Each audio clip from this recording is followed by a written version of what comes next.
Ce matin, dans les rues de Châlons, la décision du conseil municipal de mettre fin au menu de substitution ne laisse personne indifférent. Scandalisé, moi, personnellement. Je pense que c'est une mauvaise décision. Pourquoi Ça risque de mettre des tensions dans les communautés. Ils mangeront des fois des légumes et puis voilà. Je vois pas pourquoi on forcerait des enfants à manger du porc alors que leur religion leur interdit. C'est pas logique. Nous mettons la religion à la porte de la cantine.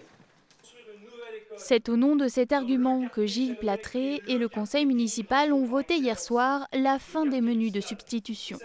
Une conception de la laïcité que ne partage apparemment ni le MoDem qui s'est abstenu, ni la première adjointe UDI, Isabelle Dechaume, qui n'a pas participé au conseil.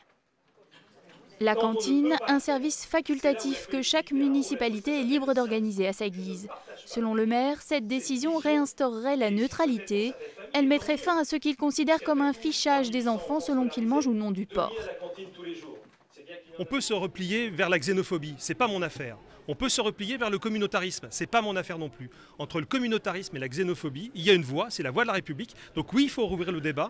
Oui, la laïcité est un principe républicain, c'est même un pilier de la République. Elle protège la liberté, elle protège la neutralité. Et à ce titre-là, elle est fondamentale. Donc il faut ouvrir ce débat. Je pense que vous fournissez aux radicaux et extrémistes de tout ordre tous les éléments pour, à leur tour, à ces extrémistes auxquels je pense, refuser ensuite l'école de la République. L'opposition dénonce une décision propice aux amalgames, une faute politique. Le menu de substitution, instauré il y a 31 ans par Dominique Perben, lui-même élu de droite, n'avait jamais fait débat.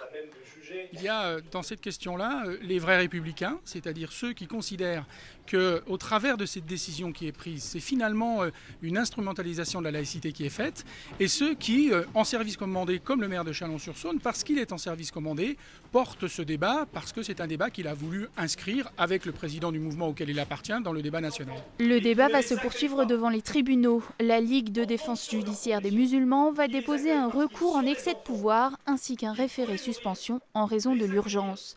Le 15 octobre, en effet, du jambon sera au menu des cantines chalonnaises. Aucun autre plat ne sera proposé aux enfants. Ce sont eux qui devront expérimenter cette nouvelle approche de la laïcité.